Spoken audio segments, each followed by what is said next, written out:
Hi, welcome back. So మనం ఇండేస్ 105 చూస్తున్నాం కదా. మార్నింగ్ చూసాం మనం ఇంపార్టెంట్ డెఫినేషన్స్ చూసాము. దాని తర్వాత ఒక ఎసెట్ కానీ టెంపరీగా పక్కన పెట్టేస్తే దాన్ని ఇండేస్ 16లోనే ఉంచాలి, ఇండేస్ 105లోకి ట్రాన్స్ఫర్ చేయకూడదని చూసాం మనం. నెక్స్ట్ కాన్సిక్వెన్సెస్ ఏం చూసి చెప్పండి. ఇండేస్ 16లో ఉన్నప్పుడు మనం బిజినెస్ కోసం వాడుకుంటున్నాం కాబట్టి, లేదా ఇండేస్ 40లో ఉన్నప్పుడు మనం బిజినెస్ చేసి రెంట్ సంపాదిస్తున్నాం కాబట్టి, ఆ రెండు ఇండేస్లో ఉన్నప్పుడు మీరు డిప్రిసియేషన్ ఛార్జ్ చేసుకోవచ్చు. బట్ ఎప్పుడైతే ఇండేస్ 105కి వచ్చిందో మీరు సేల్ చేస్తూ ఉంటున్నారు కాబట్టి డిప్రిసియేషన్ మీరు ఛార్జ్ చెయ్యకూడదు. రైటా? రైట్. నెక్స్ట్ మార్నింగ్ క్లాస్ మొత్తం మనకి థియరీ అండి. ఎగ్జామ్లో థియరీ బేస్ కూడా క్వశ్చన్స్ చాలా ఉన్నాయి, తర్వాత చేద్దాము. ఈ క్లాస్లో మనం ప్రాక్టికల్ క్వశ్చన్స్ చేద్దాము, కాన్సెప్ట్ నేర్చుకున్న తర్వాత. చాలా ఇంపార్టెంట్ అండి, ఎగ్జామ్లో 8 మార్క్స్ క్వశ్చన్ ఇస్తాడు. సరే, ఈ ప్రాక్టికల్ పార్ట్ అంటే ఏంటి? Measurement of non current assets held for sale. అంటే మీ బ్యాలెన్స్ షీట్లోకి మీరు ఒక అసెట్ని ఇండేస్ 16 నుంచి ఇండేస్ 105కి తీసుకొచ్చే క్రమంలో, అంతేనా? ఇండేస్ ఫర్ ఎగ్జాంపుల్ మన దగ్గర ఈ బిల్డింగ్ ఉంది.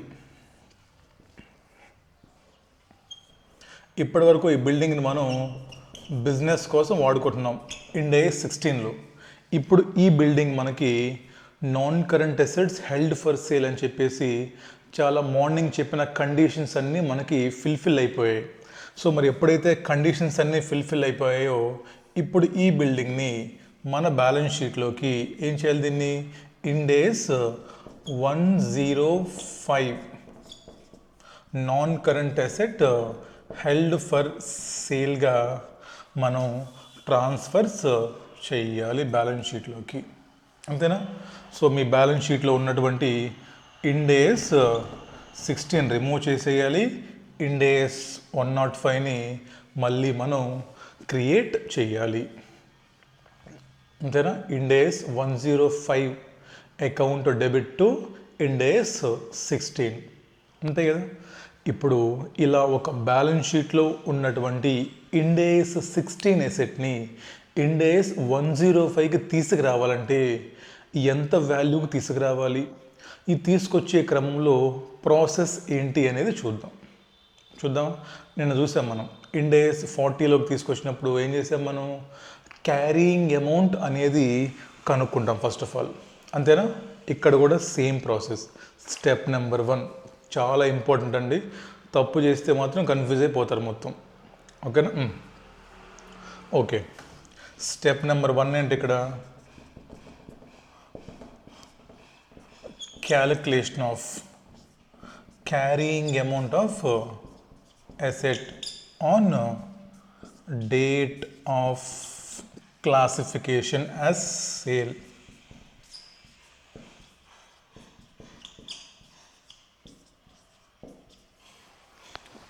Calculation of asset on, ఇది ఇంపార్టెంట్ అమ్మా.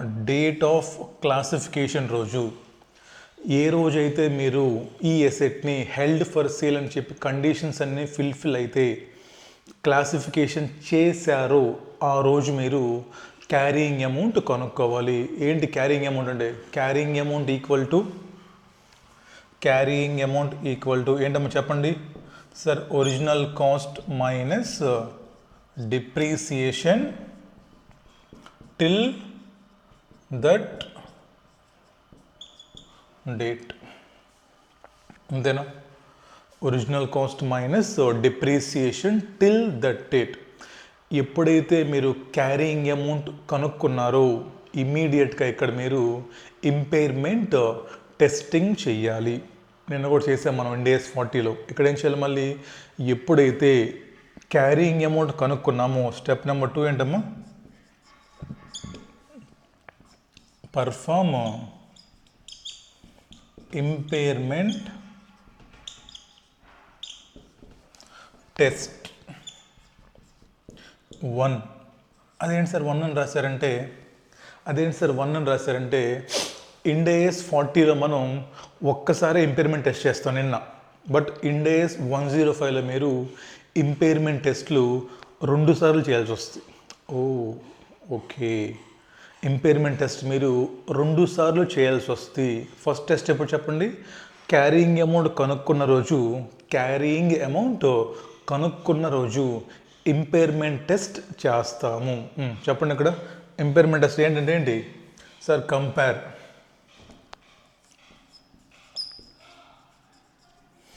Carrying amount and market value of asset, అంతే కదా? If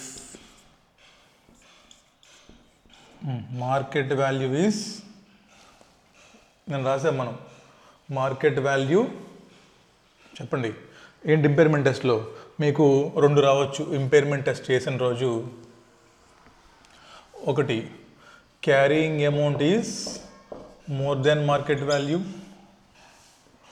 carrying amount is less than market value. Carrying amount is more than market value ఉండొచ్చు, carrying amount is less than market value ఉండొచ్చు. Carrying amount is more than market value. మీరేమో 9 lakhs అని చెప్తున్నారు మీ carrying amount, but balance షీట్లో ఉన్నటువంటి asset యొక్క market value 12 lakhs ఉంది ఆ రోజు. Is there an impairment loss? No impairment loss.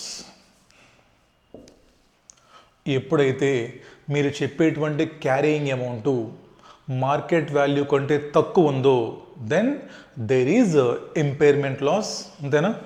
ఇక్కడ మనకి ఇంపైర్మెంట్ లాస్ ఉంది. Then asset should be taken at its market value. Next, impairment loss should be debited to SPL. Impairment loss should be debited to statement of profit and loss account. నిన్న చేసాం మనం ఈ questions. ఓకేనా? Right, చెప్పండి. ఇదేంటి? Stage number 1 ఇది, ఇంకా అవ్వలేదు మనకి. ఇక్కడ మనం ఫస్ట్ ఏం చేసాము? ఒక అసెట్ యొక్క క్యారీయింగ్ అమౌంట్ కనుక్కున్నాం. ఎప్పుడు? డేట్ ఆఫ్ ట్రాన్స్ఫర్ రోజు, డేట్ ఆఫ్ క్లాసిఫికేషన్ రోజు. Carrying amount equal to original cost minus depreciation till that date మీకు వచ్చింది. నువ్వు ఆ వాల్యూకి ట్రాన్స్ఫర్ చేయకూడదు. ఎప్పుడైనా సరే అసెట్ యొక్క కేటగిరీ మారుతున్నప్పుడు మార్కెట్ వాల్యూతో కంపేర్ చేసి చూడాలి. దాన్ని ఏమంటాం? ఇంపైర్మెంట్ టెస్ట్ అంటాం. ఇంపైర్మెంట్ టెస్ట్ చేస్తున్నప్పుడు ఏం చెప్పండి? 2 ఉండొచ్చు. నువ్వు చెప్పిన వాల్యూ మార్కెట్ రేట్ కంటే హ్యాపీ, నో ప్రాబ్లం. నువ్వు చెప్పిన రేటు మార్కెట్ రేట్ కంటే తక్కువ ఉంది, మరి నువ్వు చెప్పిన ప్రైస్ ఎక్కువ కదా మరి.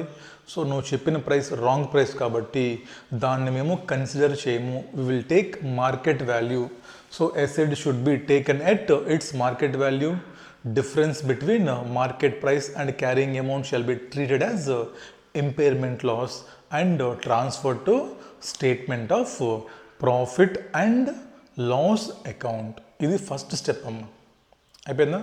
సో స్టేజ్ నెంబర్ 1 అయిపోయింది. ఇప్పుడు ఏంటి మళ్ళీ స్టేజ్ నెంబర్ 2? ఇప్పుడు non current assets held for సేల్ని బ్యాలెన్స్ షీట్లో ఎలా చూయించాలి అని మన ఇండే చెప్తుందంటే, non current assets held for సేల్ని బ్యాలెన్స్ షీట్లో carrying amount minus cost of sale less చేసిన తర్వాత చూపించాలి అని చెప్తుంది. ఇప్పుడు ఇదేంటి? ఇప్పుడు చెప్పండి. ఇది క్యారీయింగ్ అమౌంట్. ఫర్ ఎగ్జాంపుల్ మీరు చెప్పినట్టే మార్కెట్ ప్రైస్ కంటే క్యారీయింగ్ అమౌంట్ ఎక్కువ ఉంది, లేదా మార్కెట్ ప్రైస్ కంటే క్యారీయింగ్ అమౌంట్ తక్కువ వచ్చింది, వాట్ ఎవర్. ఇప్పుడు ఏం చేసాం మనం? ఈ ఎసెట్ యొక్క క్యారీయింగ్ అమౌంట్ మనం తీసుకొని this is the market value చెప్తున్నాం. అంతేనా? ఎగ్జాంపుల్ ఒకటి క్రియేట్ చేద్దాం. చూడండి. ఫర్ ఎగ్జాంపుల్ ఒక ఎసెట్ పర్చేస్ చేశారు మీరు. ఫర్ ఎగ్జాంపుల్ దాని వాల్యూ వచ్చేసి 10 lakhs. 6 మంత్స్కి డిప్రిసియేషన్ ఒక 1 lakh వేసుకోండి. ఓకేనా? ఏం చేసాం అక్కడ మనం? So carrying amount and date of transfer equal to 9,50,000 తీసుకున్నాం మనం. ఓకేనా? So step number 1 10 lakhs minus 1 lakh depreciation కనుక్కున్నాము. దాని తర్వాత ఇంపైర్మెంట్ టెస్ట్ చేసాము. ఇంపైర్మెంట్ టెస్ట్ చేస్తే మార్కెట్ ప్రైస్ 8 lakhs చెప్పారు. అంటే ఏంటి? Carrying amount is more than market price కాబట్టి క్యారీయింగ్ అమౌంట్నే మనం ఎసెట్ కింద తీసుకొచ్చాం. ఇప్పుడు ఏమంటుంది? ఇండేస్ 105. అరే బాబు, ఇప్పుడు అప్లై ఇండేస్ 105, దట్ ఈస్ ర్యాండమ్. ఇక్కడ asset should be shown at carrying amount minus cost of sale. ఇది ఇంపార్టెంట్. ఇక్కడ first stage of impairment testing అయిపోయిన తర్వాత ఇప్పుడు ఇండేస్ 105ని మనం అప్లై చెయ్యాలి. అంటే ఏంటి? ఎసెట్ అనేది బ్యాలెన్స్ షీట్లో cost minus cost, carrying amount minus cost of సేల్స్కి మనం తీసుకెళ్ళి చూపించాలి. మీరు పైన కనుక్కున్నటువంటి ఏదైతే క్యారీయింగ్ అమౌంట్ ఉందో ఆఫ్టర్ ఇంపైర్మెంట్ టెస్టింగ్ దాన్ని మేము యాక్సెప్ట్ చెయ్యము. ఎందుకో చెప్పండి? సింపుల్ పాయింట్ అమ్మా. దీన్ని ఏమంటున్నాం మనం? Non current assets we want to sale అంటున్నాం. మరి ఎప్పుడైతే నువ్వు సేల్ చేద్దాం అనుకుంటున్నావో నీకు కొన్ని ఖర్చులు ఉంటాయిగా. మార్కెటింగ్ ఖర్చులు ఉండొచ్చు, లేదా ఆవిడ కమిషన్ పే చేయాల్సి ఉండొచ్చు, లేదా కొన్ని ఎక్స్పెన్సెస్ ఉండొచ్చు. మరి చెప్పు, నువ్వు చెప్పేటువంటి క్యారీయింగ్ అమౌంట్ లేదా మార్కెట్ వాల్యూ 9,50,000 ఎంతైతే ఉందో ఆ డబ్బులు మొత్తం మనకు వస్తాయా? Simple logic. ఇప్పుడు 9,50,000 చెప్తున్నాం మనం, ఏది ఆఫ్టర్ ఇంపైర్మెంట్ టెస్టింగ్ దీని వర్త్. బట్ ఇది నాన్ కరెంట్ అసెట్స్, దీన్ని సేల్ చేయాలంటే మనకి కొన్ని ఖర్చులు అవ్వచ్చు. For example commission, brokerage. మరి ఉందిగా, మరి నువ్వు చెప్పే 9,50,000 మొత్తం అమౌంట్ నా చేతికి రాదు, నాకు దీంట్లో కొంత ఖర్చులు పోతాయి. కాబట్టి నువ్వు పని చేయి, ఆ ఖర్చులు కూడా లెస్ చేసేసి బ్యాలెన్స్ షీట్లో నాన్ కరెంట్ అసెట్స్ యొక్క నెట్ వాల్యూ చూపించు. ఇదేంటమ్మా? ఇప్పుడు నెక్స్ట్ ఇంపైర్మెంట్ టెస్ట్ నెంబర్ 2. అర్థమైందా? ఇంపైర్మెంట్ టెస్ట్ నెంబర్ 2 ఇక్కడ మనం పర్ఫామ్ చేస్తాం. అంతేనా? అండ్ ఇప్పుడు cost of carrying amount minus cost of cell, that is asset should be shown in balance sheet at lower of first ఏంటమ్మా? carrying amount computed in step number 1. B, carrying amount minus cost of sale. నువ్వు పైన కనుక్కున్నటువంటి carrying amount ఎంత? 9,50,000. For example కింద ఏం చెప్పారు? Carrying అమౌంట్లో నుంచి 50,000 rupees మనకి cost of sales ఉంది. ఈ ఎసెట్ అమ్మాలంటే ఏం చేయాలి? దాన్ని 50,000 రూపీస్ మీరు ఖర్చు పెట్టాలి. అప్పుడు ఎంత చూపిస్తాం ఎసెట్ని? Asset should be shown at 9 lakhs. మరి 50,000 రూపీస్ ఏంటి? 50,000 shall be treated as impairment loss and shall be debited to statement of profit and loss account. ర్యాండమ్ డిఫరెన్స్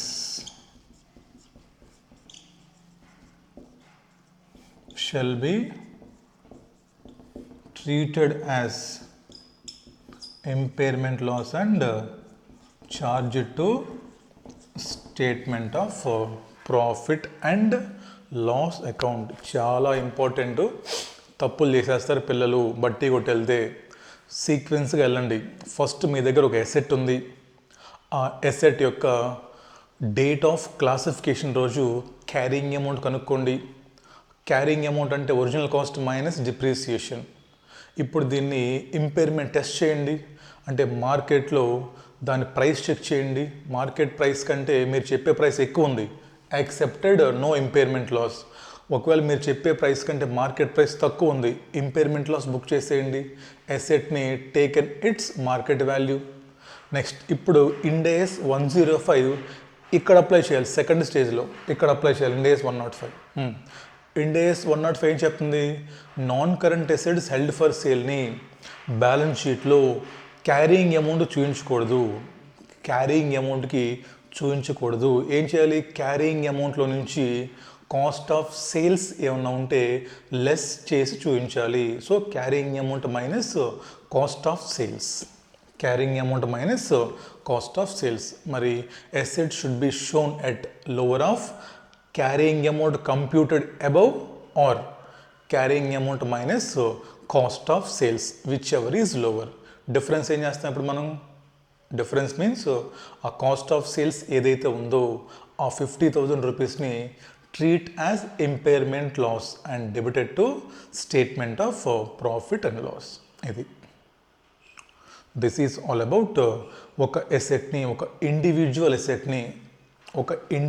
ఎసెట్ని ఇండేస్ 16 నుంచి ఇండేస్ 105కి తీసుకెళ్ళాలంటే ఏంటి ప్రాసెస్? ఇదమ్మా రాసుకోండి, చాలా important.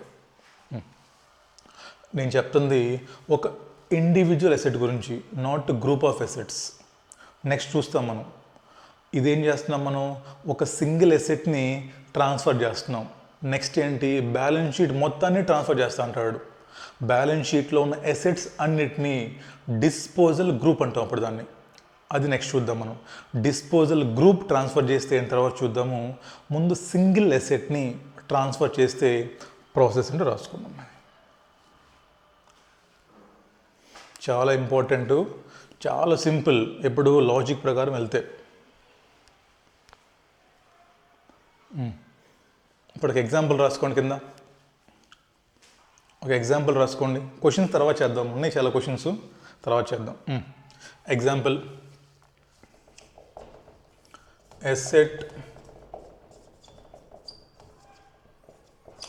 purchased on 1/4/2024 for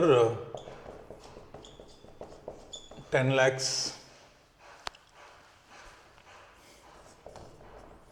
Useful life 5 years. Useful life 5 years. On 1st July, 1st September తీసుకున్నామా? 6 months అంటే 6 months తీసుకున్నామా? సింపుల్గా ఉంటుంది. ఎందుకు 9 months తీసుకోండి. On 31st December 2024, asset meet the criteria of Ind AS 105. On 31st December 2024, asset meet the criteria of Ind AS 105. Market value on 31st December 2025.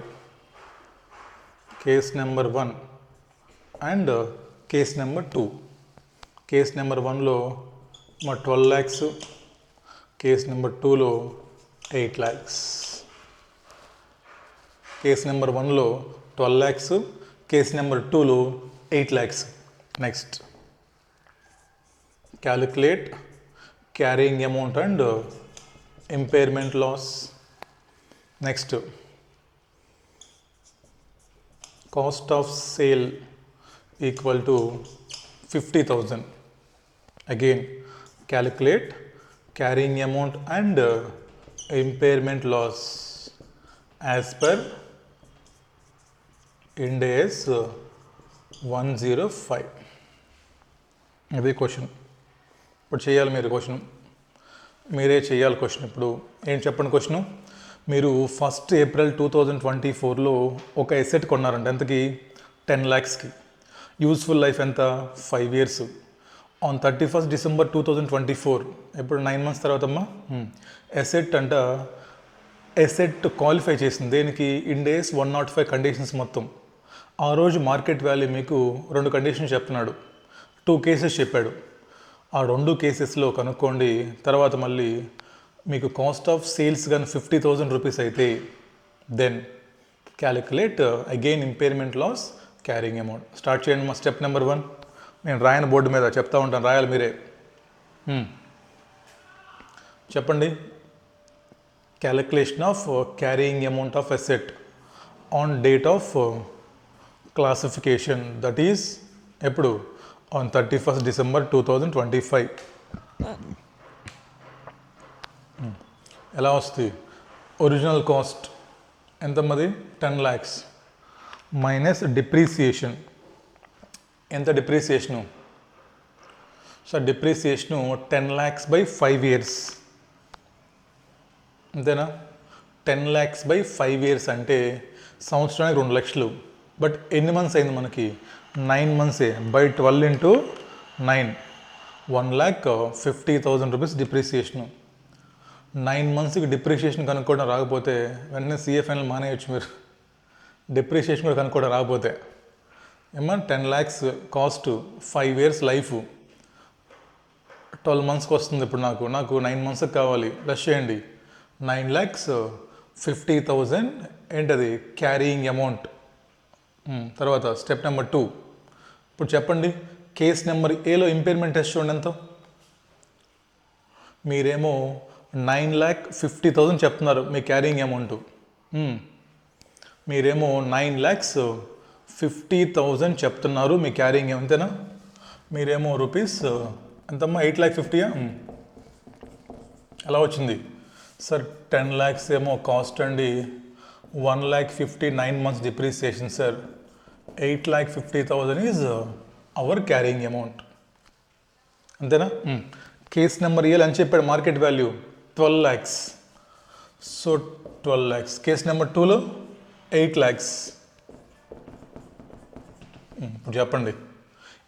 Next అమ్మా, if market value is 12 lakhs, మీరేమో మీ asset యొక్క వాల్యూని 8,50,000 అంటున్నారు.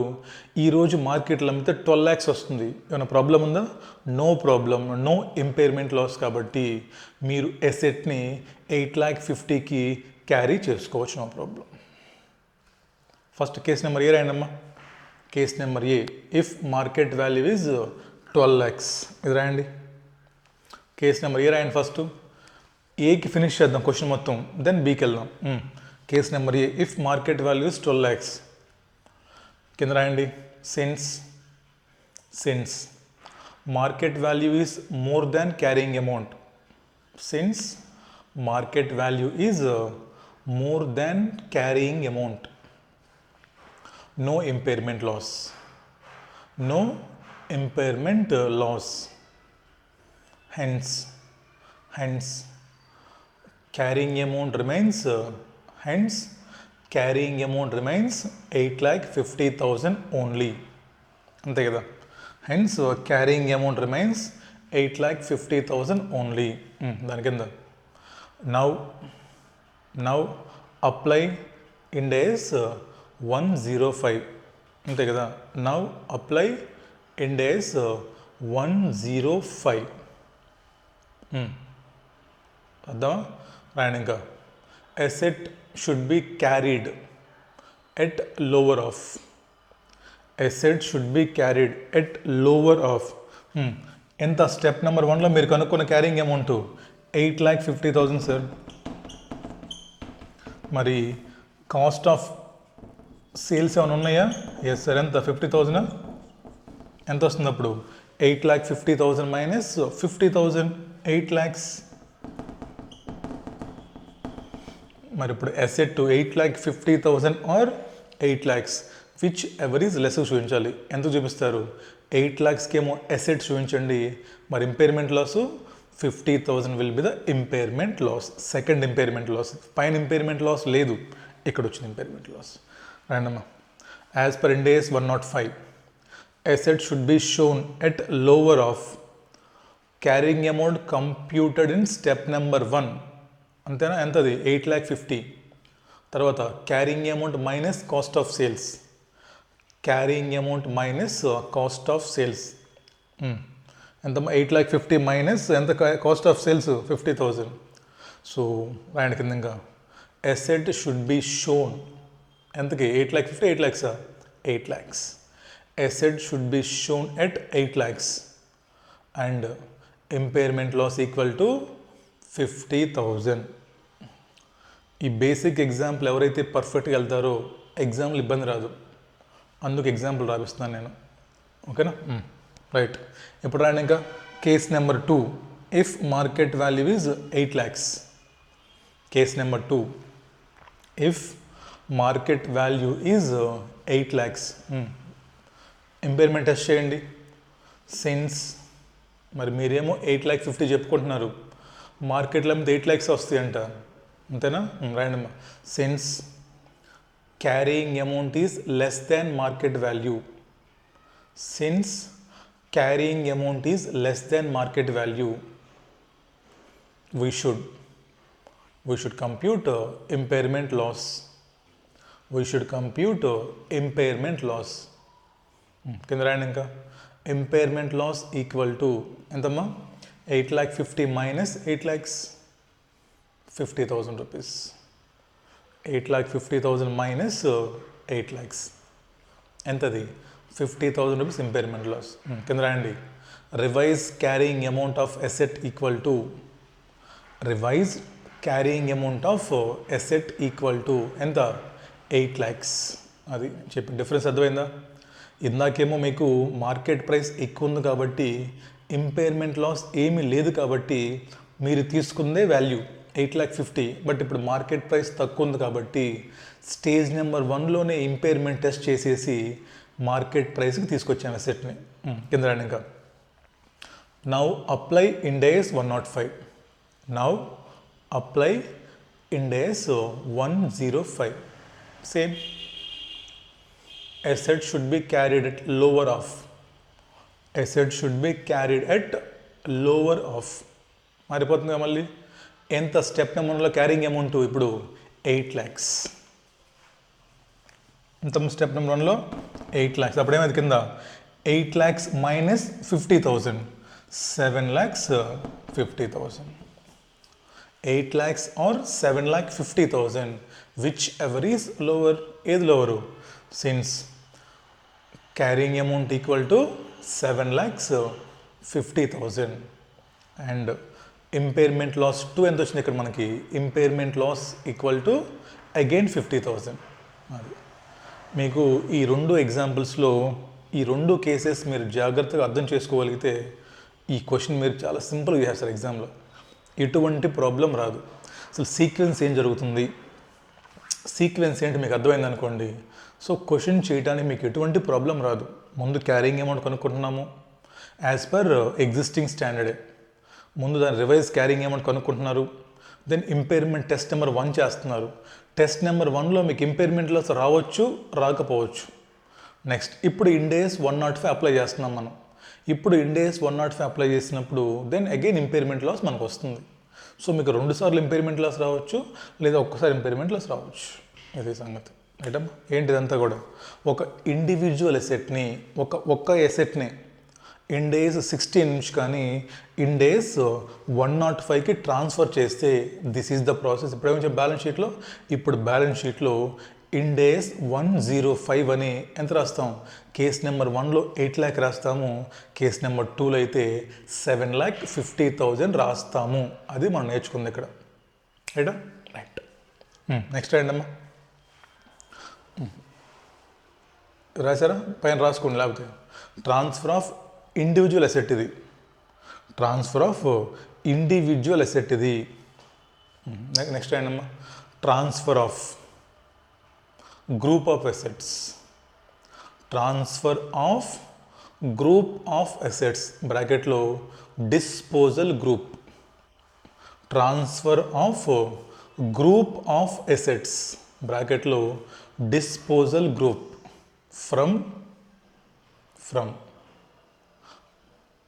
from one ind AS 2. ఇక్కడ నేను ఇండ్ AS 16 చెప్పట్లేదు. ఎందుకనంటే ఇందాక నేను చెప్పింది మీకు ఇండ్ AS 16 అంటే ఒకే సెట్టే. ఇప్పుడు నేను చెప్పేది మీకు ఏంటి? డిస్పోజల్ గ్రూప్ అంటున్నాను నేను. మరి ఈ డిస్పోజల్ గ్రూప్లో నాకు అంటే బ్యాలెన్స్ షీట్ మొత్తంలో ఇండేస్ 16 అసెట్స్ ఉండొచ్చు, ఇన్వెంటరీస్ ఉండొచ్చు, ఫినాన్షియల్ ఇన్స్ట్రుమెంట్స్ డెటార్స్ క్రెడిటార్స్ ఉండొచ్చు, లేదా ఇన్కమ్ ట్యాక్స్ అసెట్స్ ఉండొచ్చు, లేదా ఎంప్లాయీ బెనిఫిట్స్ అసెట్స్ ఉండొచ్చు. అంటే బ్యాలెన్స్ షీట్లో చాలా రకాల అసెట్స్ ఉండొచ్చు ఇప్పుడు. సో కాబట్టి ఏం రాస్తున్నాం మనం, ఫ్రమ్ 1 ఇండేస్, ఆ ఇండేస్ తెలియదు మనకేంటో, from 1 Ind AS to Ind AS 105. Difference అర్థమవుతుందా ఫస్ట్ మీకు? ఇప్పుడు చేసిందంటే కేస్ నెంబర్ 1 మనం, case number 1 is simply 1 asset only, ఒక పీపీ అంతే. ఇప్పుడు సెకండ్ కేసు ఏం చేస్తాం మనం, case number 2 we are doing for disposal group. Balance షీట్లో ఉన్నటువంటి డిఫరెంట్ టైప్స్ ఆఫ్ అసెట్స్ మొత్తాన్ని ఒకేసారి ట్రాన్స్ఫర్ చేస్తే, అంటే ఏం చేస్తారమ్మా, నా బ్యాలెన్స్ షీట్ మొత్తం అమ్మేస్తాను ఒకేసారి నేను. అలాంటి సందర్భంలో మనం ఎటువంటి ప్రాసెస్ ఫాలో అవ్వాలి?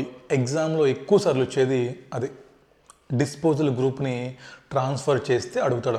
చాలా సింపుల్, ఈ బేసిక్స్ మీకు ఉందనుకోండి, అది చాలా ఈజీ. చేద్దాం, రైట్. హెడింగ్ పెట్టారా? డిస్పోజల్ గ్రూప్ ట్రాన్స్ఫర్ చేస్తే ఏంటి ప్రాసెస్, ట్రీట్మెంట్ ఏంటి? రైట్ అమ్మా.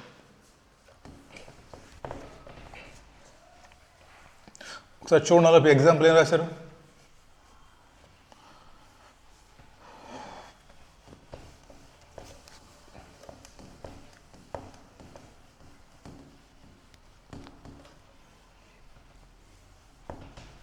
ప్రతి ఇండేస్ చాలా ఇంపార్టెంటు.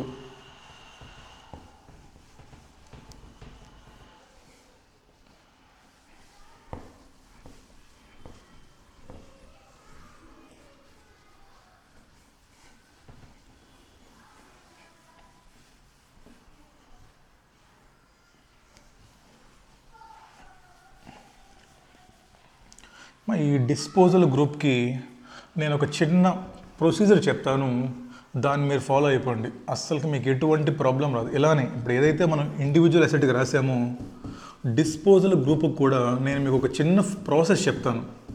అది మీరు ఫాలో అయ్యారంటే మీకు ఒక్క క్వశ్చన్ తప్పదమ్మా.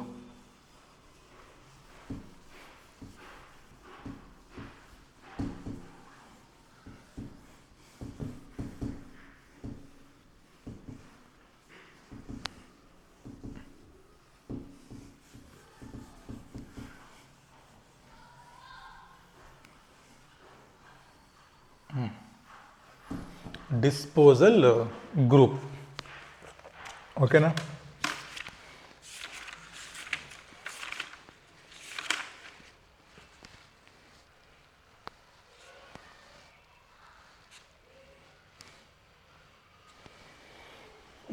ఏమో చేద్దాం.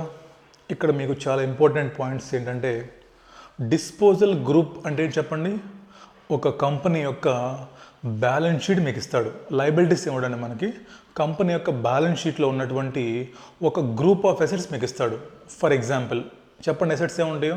సార్ మనకి పీపీఏ ఉండొచ్చండి, లేదా ఫర్నిచర్ అండ్ ఫిట్టింగ్స్ ఉండొచ్చు. తర్వాత మనం ఇక్కడ రెగ్యులర్ కనిపించే చూద్దాం, ఇన్వెంటరీస్ కనిపిస్తాయి సార్. కంపెనీ అంటే ఇన్వెంటరీస్ ఉంటాయి, కంపెనీలో డెటార్స్ ఉంటారు, కంపెనీలో క్రెడిటార్స్ ఉంటారు, అంతేనా? ఇలా కంపెనీ బ్యాలెన్స్ షీట్లో కొన్ని అసెట్స్ ఉన్నాయి సార్. ఇప్పుడు ఏం చేస్తున్నారు వీరు, ఈ అసెట్స్ మొత్తాన్ని మేము డిస్పోజ్ ఆఫ్ చేస్తున్నాము అని చెప్తారు మనకి. ఓకే, బాగానే ఉంది. మీకు ఎగ్జామ్లు ఇచ్చినప్పుడు మీకు జనరల్గా అమ్మ 2 డేట్స్ మనకు కనిపిస్తాయి. 2 డేట్స్ యూజువల్గా, కొన్నిసార్లు 3 డేట్లు కనిపిస్తాయండి. బట్ ఎక్కువగా మనకు కనిపించేది ఏంటంటే దేర్ విల్ బి 2 డేట్స్. ఏంటి సార్ డేట్స్ అంటే ఏమా, ఒకటి లాస్ట్ బ్యాలెన్స్ షీట్ డేట్ అమ్మా,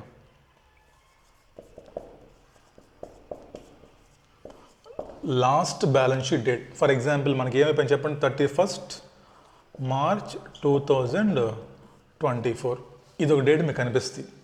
సెకండ్ డేట్ ఏం కనిపిస్తుంది మీకు, డేట్ ఆఫ్ క్లాసిఫికేషన్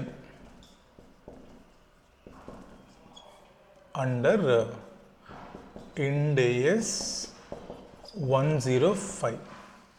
ఇప్పుడు చూసాం మనం, ఎప్పుడు చేసాం మనం, 31st December చేసాం మనం, అవునా? For example 31st December 2024, next date, next balance sheet date ఎప్పుడది 31st March 2025. ఇంకా కొన్ని క్వశ్చన్స్లో మనకి ఆ తర్వాత కూడా అడుగుతాడు బ్యాలెన్స్ షీట్ డేట్ అంటే ఏంటి, నెక్స్ట్ బ్యాలెన్స్ షీట్ డేట్ ఎప్పుడది 31st March 2026. రాసుకోవాలి.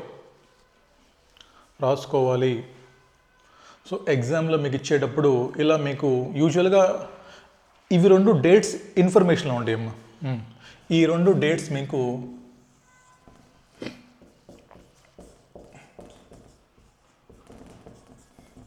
ఇన్ఫర్మేషన్లో ఉంటాయి, ఈ రెండు మీకు క్వశ్చన్లో ఉంటాయి.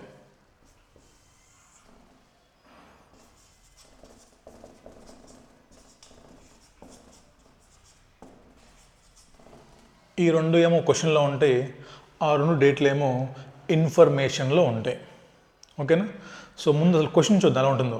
క్వశ్చన్ ఎలా ఉంటుందంటే రాసుకున్నాం. ఎగ్జాంపుల్ ఒకటి, గుడ్ విల్,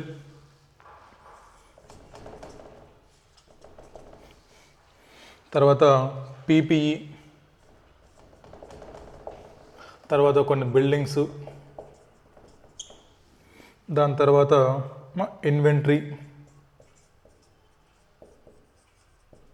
తర్వాత ఇన్వెస్ట్మెంట్స్ ఇన్ ఈక్విటీ ఇన్స్ట్రుమెంట్స్, ఇలా ఇంకా మీకు డెటార్స్ ఉండొచ్చు, క్రెడిటార్స్ ఉండొచ్చు, వాట్ ఎవర్. క్వశ్చన్లో ఇలాంటి మీకు ఇస్తాడు క్వశ్చన్. అంటే ఏంటి, carrying amounts of different assets, carrying amount of different assets on different dates మీకు ఇస్తాడు. ఫస్ట్ డేట్ అంటే మీకు ఇచ్చేది date of previous balance sheet. Second ఏంటి, డేట్ ఆఫ్ క్లాసిఫికేషన్, లేదా జస్ట్ 1 day బిఫోర్ క్లాసిఫికేషన్ మీకు ఇస్తాడు. డేట్ ఆఫ్ క్లాసిఫికేషన్ మీకు ఇస్తాడు. ఇక్కడ మీకు ఎంతో కొంత క్యారింగ్ అమౌంట్ ఇచ్చాడు. ఫర్ ఎగ్జాంపుల్ ఇది 16,000 రూపీస్ అనుకోండి. ఇక్కడ మళ్ళీ మీకు ఎంతో కొంత క్యారింగ్ అమౌంట్ ఇస్తాడు. Let us take it as 14,900. Amounts రాసుకోండి. ఇక్కడ గుడ్ విల్ 1,500, రెండు రాసుకోండి అమౌంట్లు. 1,500, 4,600, 5,700, 2,400, 1,800. ఏంటి ఇవన్నీ? ఆ ఎసెట్లో క్యారింగ్ అమౌంట్లు ఏం లేవు. 4,000, 5,700, 2,200, 1,500. అదమ్మా సంగతి. సో ఇందాక ఇండివిజువల్ అసెట్స్ అయితే మీరు కనుక్కోవాలి, అసెట్ కాస్ట్ ఎంత, డిప్రిషియేషన్ ఎంత. But in case of group మీకు ఇచ్చినప్పుడు ఎగ్జామ్లో క్వశ్చన్ ఈ ఫార్మాట్లో వస్తామా. ఫస్ట్ మీకు 2 బ్యాలెన్స్ షీట్లు ఇస్తాడు, టేబులర్ ఫామ్ ఇస్తాడు వాడు మీకు. ట్యాబులర్ ఫామ్లో ప్రీవియస్ బ్యాలెన్స్ షీట్ డేట్లో ఉన్నటువంటి డిఫరెంట్ అసెట్స్ యొక్క క్యారింగ్ అమౌంట్లు ఇస్తాడు. అదేవిధంగా మీరు ఇండేస్ 105కి క్లాసిఫికేషన్ చేసే రోజు మీకు డిఫరెంట్ క్యారింగ్ అమౌంట్స్ ఇస్తాడు.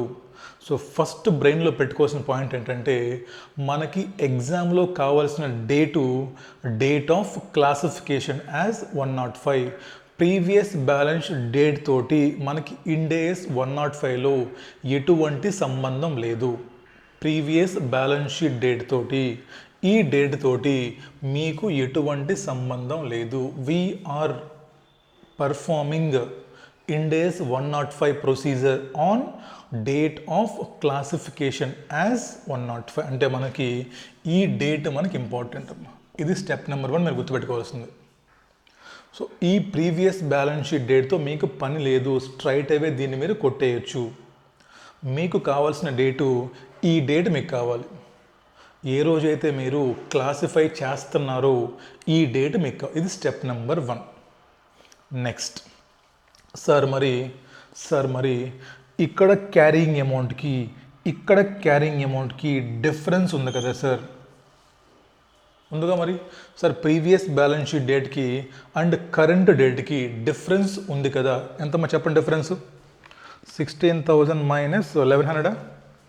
సార్ మరి ఇక్కడ 1100 డిఫరెన్స్ వచ్చింది కదా, మరి దాన్ని ఏం చేద్దాం?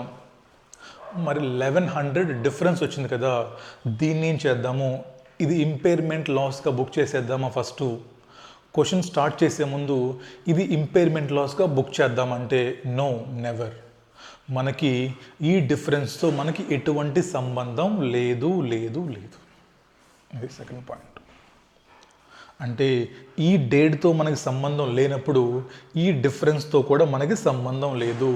సింపుల్గా this difference will be deal in accordance with applicable Ind AS అని రాసుకుంటాం అంతే. ఫర్ ఎగ్జాంపుల్ చూడండి, గుడ్ విల్ మారలేదు. పీపీ చూడండి అమ్మా, 4,600 నుంచి 4,000కి వచ్చింది. ఏం చేస్తాను చెప్పండి? పీపీ ఇన్ డేస్ 16 ప్రకారము డౌన్వర్డ్ రివల్యూషన్ జరిగిందని రాస్తాం. నెక్స్ట్ ఇది కూడా ఇన్వెంటరీస్ తగ్గినాయి as per Ind AS 2 cost or NRV whichever is less. అంటే అర్థమవుతుందా? అంటే ఈ డేట్కి ముందు జరిగే ట్రాన్సాక్షన్స్ అన్నీ కూడా కన్సర్న్డ్ ఇన్ డేస్ ప్రకారం అకౌంటింగ్ చేస్తాం. అంటే ఇదేమో ఇన్ డేస్ 16, ఇదేమో ఇన్ డేస్ 2. ఇన్స్ట్రుమెంట్స్ అంటున్నాడు, ఈక్విటీ ఇన్స్ట్రుమెంట్స్ ఇన్ డేస్ 109. అర్థమవుతుందా? Buildings in days 16, good will as per intangible assets.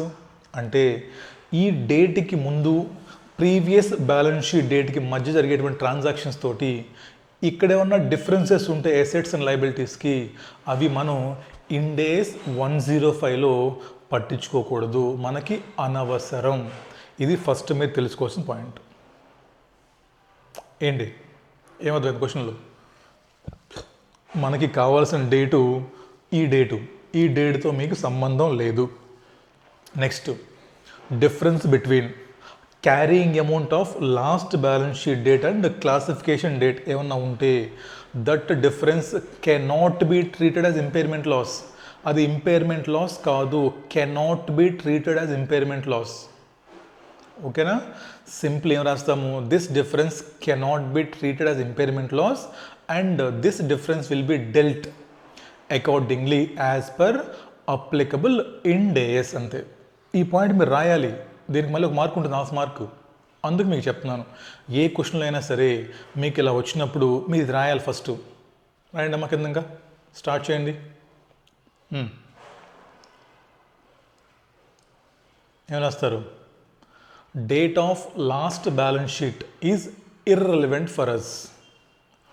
Date of last balance sheet date, that is 31st December March 2024 is irrelevant for us. మరి ఏం కావాలి నీకు? Date of classification is relevant for us.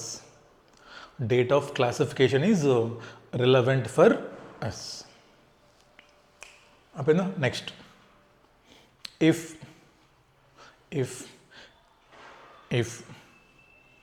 any difference between any difference between carrying amount on last balance sheet date and carrying amount on classification date ఏమన్నా difference ఉంటే 16,000 minus రాయండి కింద. Any difference between carrying amount of last balance sheet date and date of classification cannot be treated as impairment loss, and that difference should be dealt accordingly as per applicable in days. అంతే. ఇది మీరు రాయాలి. అయిపోయిందా? Right. ఇప్పుడు రాయండి ఇంకా. Now apply in days 105.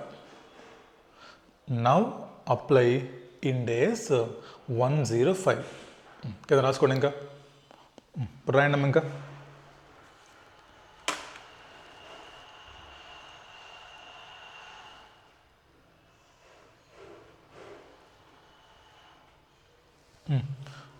ఇంకా రాయండి ఇంకా. ఈ డేట్ రోజు మా carrying amount minus cost of sale equal to మా 13,000. ఇన్ఫర్మేషన్ కావాలి మరి మీకు, because in days 105 should be measured at carrying amount or carrying amount minus cost of cell which ever is less. మరి మీకు ఇవ్వాలి కదా ఇన్ఫర్మేషన్, అడు ఇదిగోండి ఇచ్చాడు. ఈ డేట్ రోజు carrying amount minus cost of sale equal to 13,000 rupees అమ్మ. ఇంకా క్వశ్చన్ రాయండి. Calculate impairment loss.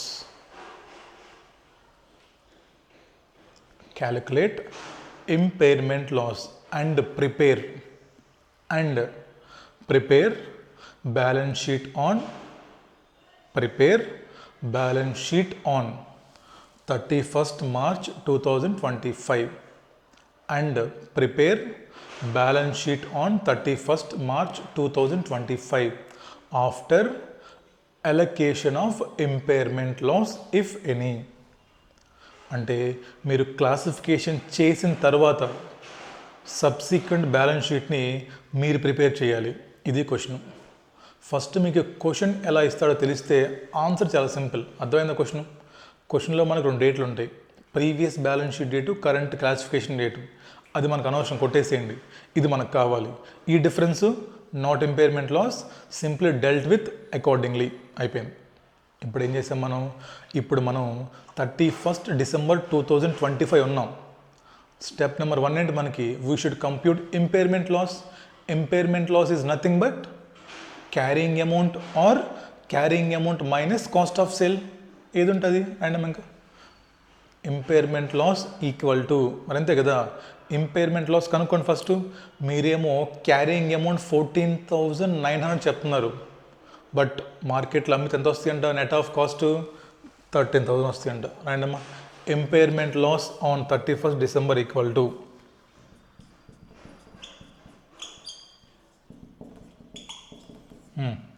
Carrying amount 14,900 minus carrying amount minus cost of sale 13,000. ఎంతండి? 1,900.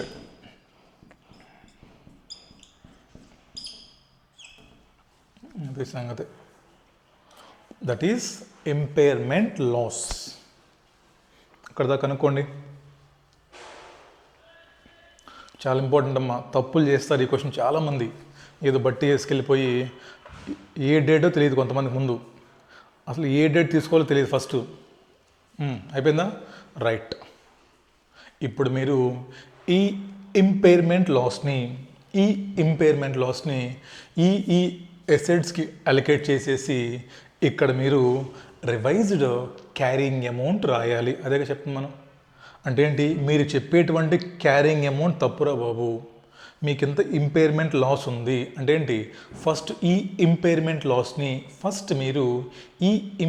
లాస్ని ఈ ఎసెట్స్కి అలొకేట్ చేసేసి ఇక్కడ నెట్ లేదా రివైజ్ క్యారింగ్ అమౌంట్ రాయాలి. That is balance sheet on 31st March 2025. చేద్దాం మరి నువ్వు బ్యాలెన్స్ షీట్ కావాలంటే నీకేం తెలియాలి? ఇప్పుడు how to allocate impairment loss. రాయండి కింద. Allocation of impairment loss. చెప్పండి నాకు. ఇప్పుడు దాకా ఒక హోటల్ ఉంది. మా హోటల్లో చాలా ఎసెట్స్ ఉన్నాయి. హోటల్ గుడ్ విల్ ఉంటుందా? హోటల్కి గుడ్ విల్ ఉంటుందా లేదా? గుడ్ విల్ ఉంది కాబట్టి అక్కడ మనం ఫుడ్ తింటాం. అక్కడ హోటల్లో ఫుడ్ చాలా బాగుంటుందిరా, ఆ హోటల్లో చట్నీ చాలా బాగుంటుంది, ఆ హోటల్లో క్వాలిటీ చాలా బాగుంటుంది. ఏంటిదంతా బాగుంటుంది అని బయట నీ గురించి చెప్తున్నారంటే ఏంటది? అది నీ గుడ్ విల్, ఇంటాంజిబుల్ అసెట్టా. సో ఎప్పుడైతే మార్కెట్లో నీకు చెడ్డ పేరు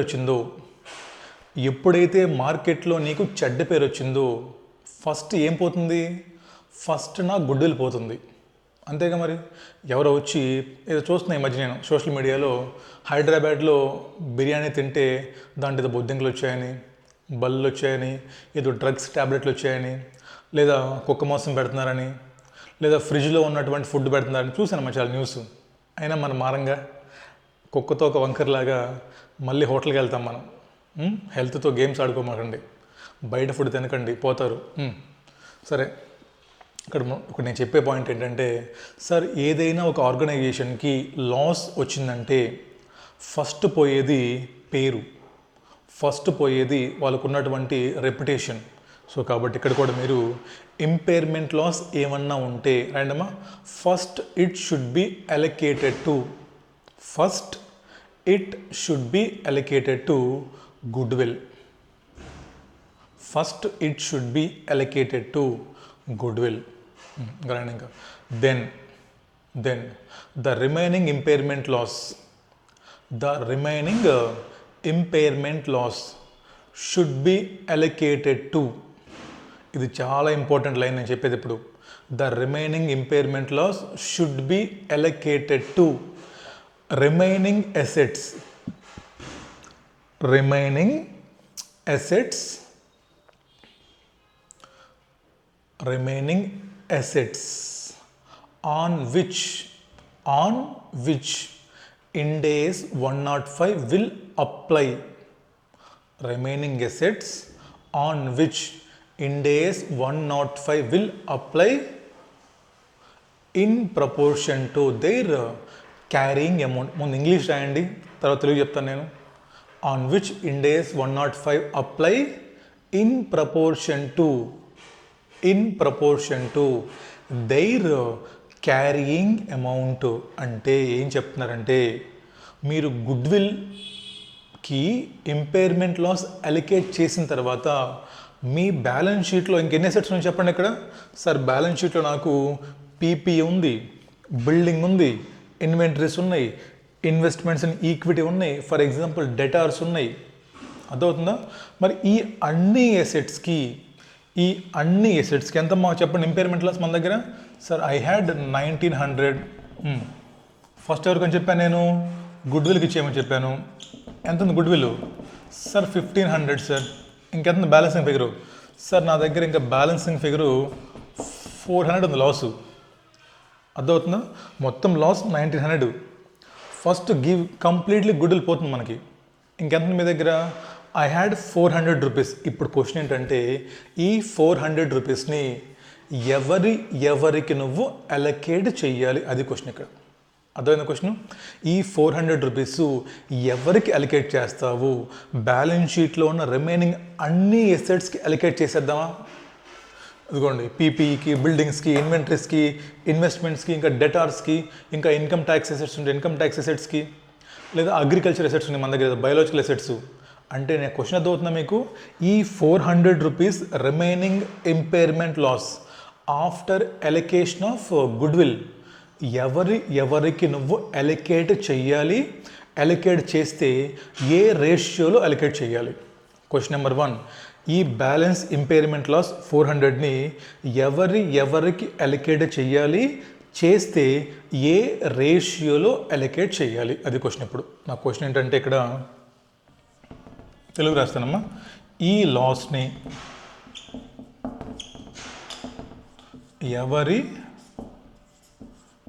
ఎవరికి అలొకేట్ చెయ్యాలి? సెకండ్ క్వశ్చన్ ఏంటి? ఏ రేషియోలో చెయ్యాలి? సెకండ్ క్వశ్చన్కి ఆన్సర్ మీకు చెప్పేసాను నేను already. A ratio? In there carrying amount ratio.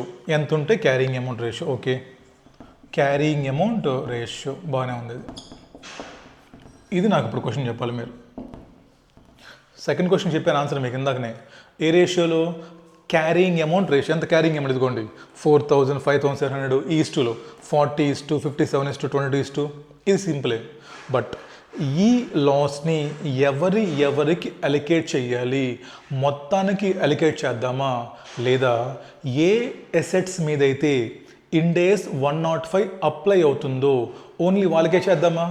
Sir A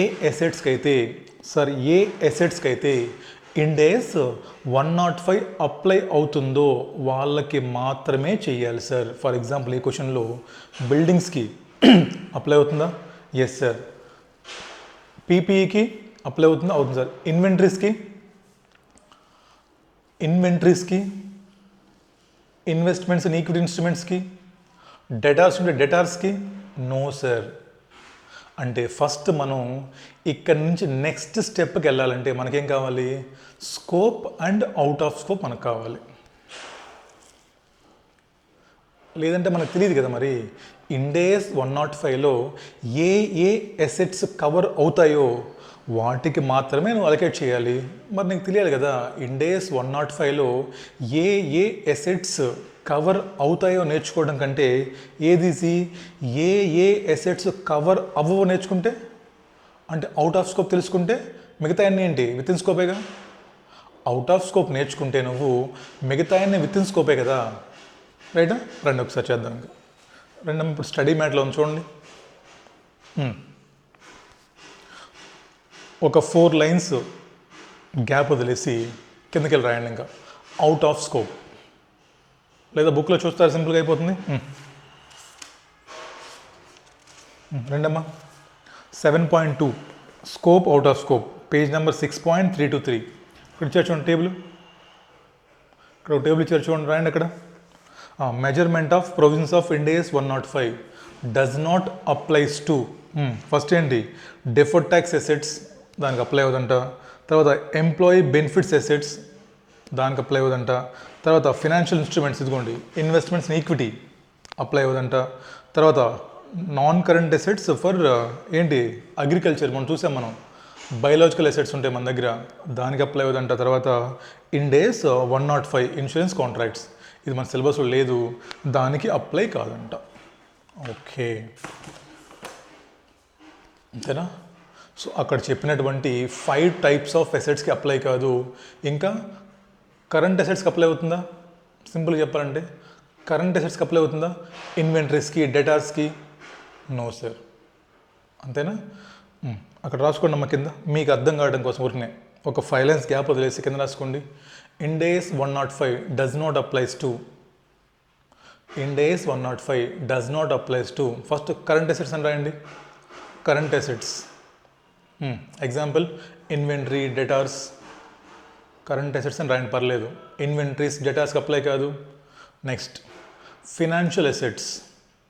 financial assets examples investments in equity instruments. Examples investments in equity instruments.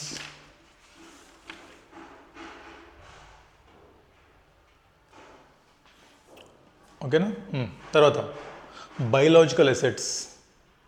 Biological assets ఏంటవి? ఆవులు, గొర్రెలు ఉంటే అక్కడికి అప్లై కాదు.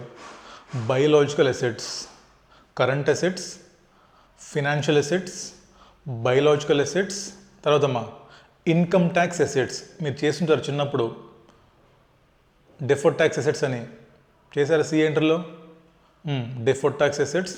తర్వాత employee benefit assets, employee benefit assets. లాస్ట్లో insurance assets. ఈ 6 ఎసెట్స్కి ఈ ఇండేస్ అప్లై కాదు. అంటే ఏంటి?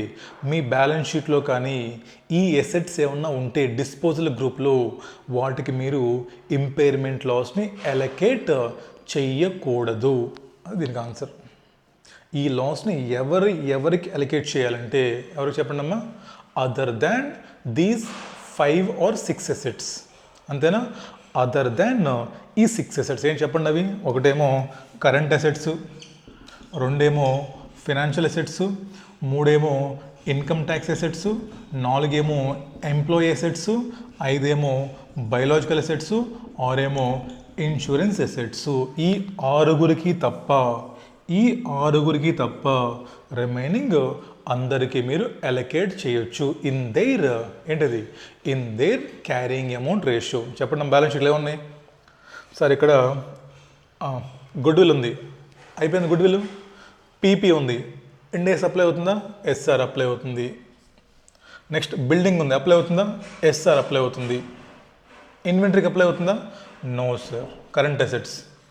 ఇన్వెస్ట్మెంట్స్కి, ఫినాన్షియల్ అసెట్స్ అప్లై కాదు సార్. అంటే ఏంటి? ఓన్లీ ఈ 2 ఎసెట్స్కి మాత్రమే.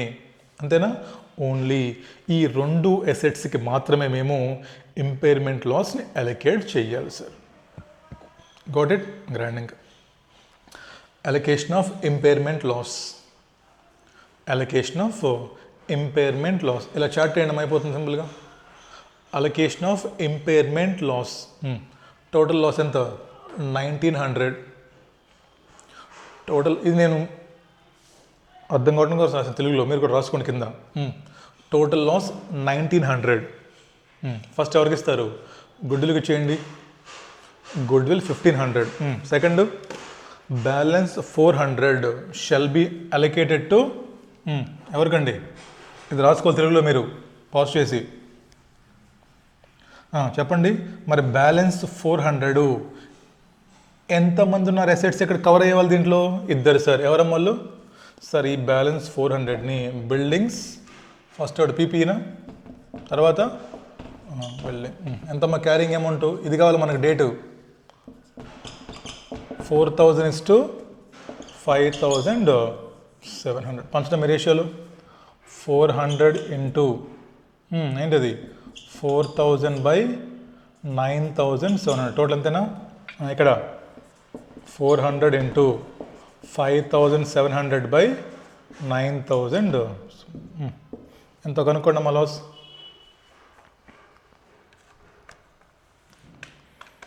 400/9700 ఇంటూ 4000. వీడికి 165 రూపీస్ ఇవ్వండి అమ్మ. వీడికి 235 రూపీస్ ఇవ్వండి. ఇది సంగతి. ఇది మీకు రావాలి. ఇది మీకు వస్తేనే then you are able to prepare next balance sheet. అది క్వశ్చన్లో రిక్వైర్మెంట్. ఎగ్జామ్లో చాలా సింపుల్గా అయిపోతుంది. ముందు క్యారింగ్ అమౌంట్ ఇస్తాడు మీకు, ఇదిగోండి ఇది ఇగ్నోర్ చేసాము, ఇది తీసుకున్నాము, లాస్ కనుక్కుంటాము. నెక్స్ట్ ఏంటి? Working note allocation of impairment loss. First గుడ్విల్కి ఇచ్చేయండి, రిమైనింగ్ ఎవరికి ఇస్తారు? ఈ ఇండేస్లో కవర్ అయ్యే వాళ్ళకి ఇవ్వండి. బిల్డింగ్స్కి, ల్యాండ్కి, బిల్డింగ్స్కి, పీపీకి. పనిచేసామా? నెక్స్ట్ క్వశ్చన్ అవ్వలేదు. ఏంటి లాస్ట్ క్వశ్చన్? ఇంకా balance sheet on 31st March 2025 prepare చేయలేక మరి ఇది చేయండి. ఇంకా balance sheet on 31st March 2025. అది ఏంటమ్మా బ్యాలెన్స్ షీటు? క్లోజ్ చేద్దాం.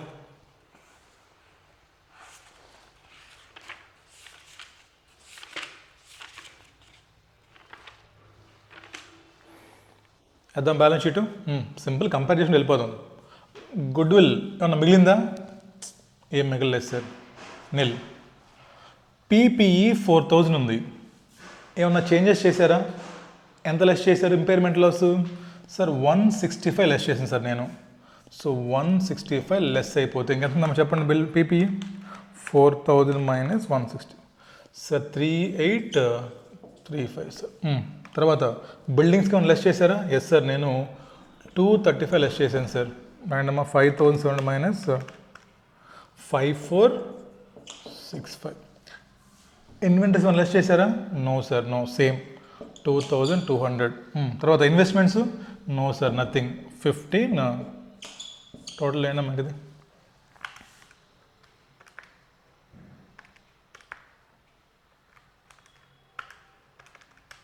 13,000. మరి ఇదే రావాలి. ఈ రివైజ్ క్యారింగ్ అమౌంట్ ఇక్కడ రావాలి. ఇదమ్మా చేయండి. ఇదేం లేదు, సింపుల్ కదా. Previous asset minus impairment loss మొత్తం పోయింది. Previous asset impairment loss allocated, previous asset impairment loss allocated, previous asset no impairment loss, asset no impairment loss. ఇది ఈ క్వశ్చన్ మీరు కానీ పర్ఫెక్ట్గా నేర్చుకుంటే ఎగ్జాంపుల్ని you can solve any question from exam. So ఎగ్జామ్లో మీకు దేర్ ఆర్ సమ్ క్వశ్చన్స్ అమ్మ నేను చేపిస్తాను. ఇప్పుడు November 24 ఎగ్జామ్ క్వశ్చన్ ఉంది. స్టడీ మ్యాట్లో ఒక 3 క్వశ్చన్స్ దాకా ఉన్నాయి. మనం అన్ని క్వశ్చన్స్ చేయొచ్చు. బట్ ఆ క్వశ్చన్స్కి వెళ్ళే ముందు మీరు ఈ ఎగ్జాంపుల్స్ని చాలా పర్ఫెక్ట్ అవ్వాలి. ఈ ఎగ్జాంపుల్ ఎవరైతే పర్ఫెక్ట్ అవుతారో యూ కెన్ గెట్ 8 మార్క్స్. ఈ టాపిక్లో ఏ క్వశ్చన్ చేయొచ్చు మీరు. బట్ మీకు ఈ సీక్వెన్స్ ఇంపార్టెంట్ అమ్మా. డేట్లు ఏమిస్తాడు క్వశ్చన్లో. అసలు సిఏ ఫైనల్లో పాస్ అవ్వడానికి మెయిన్ కావాల్సింది ఏంటంటే గ్రిప్ ఆన్ సబ్జెక్ట్. అసలు ఆ సబ్జెక్ట్లో క్వశ్చన్స్ ఎలా వస్తాయి ఎగ్జామ్లో, ఇవి మీకు చాలా ఇంపార్టెంట్, రైటా? సో ఇవాళకి మీకు ఈ ఎగ్జాంపుల్ పర్ఫెక్ట్గా చేసిన వాళ్ళకి నెక్స్ట్ క్లాస్లో మనం క్వశ్చన్స్ చేద్దాం. మన నెక్స్ట్ క్లాస్లో మనం క్వశ్చన్స్ అనేవి చేద్దాము. లాస్ట్ క్లాస్లో మనకి డిస్కంటిన్యూడ్ ఆపరేషన్స్ ఒకటి ఉంది. తర్వాత ఇప్పుడు ఎంతైతే మీరు ఇక్కడ ఇంపైర్మెంట్ లాస్ 1900 ఇంపైర్మెంట్ లాస్ మనం తీసుకున్నామో కొన్నిసార్లు క్వశ్చన్లు ఏమిస్తాడంటే నెక్స్ట్ ఇయర్కి వెళ్ళేసరికి మార్కెట్లో మళ్ళీ మార్కెట్ వాల్యూ పెరిగిందంటాడు. మరి మార్కెట్లో ప్రైస్ పెరిగినప్పుడు ఈ ఇంపైర్మెంట్ లాస్ని రివర్స్ చేయొచ్చా? ఇప్పుడు ఇంపైర్మెంట్ లాస్ చార్జ్ చేసాం, మళ్ళీ మార్కెట్లో మన వాల్యూ పెరిగితే ఇంపైర్మెంట్ లాస్ రివర్స్ చేయొచ్చా? అది కాన్సెప్ట్ అని ఒక ఎగ్జాంపుల్ ఉంది, ఒక క్వశ్చన్ ఉంది, అది చేద్దాం, అక్కడితో మనకు అయిపోతుంది. ఓకేనమ్మా, రైట్, బాగా చేయండి. మార్నింగ్ క్లాస్, ఈ క్లాస్ చాలా ఇంపార్టెంట్ అమ్మా. మళ్ళీ కలుద్దాం మనం. Bye, take care.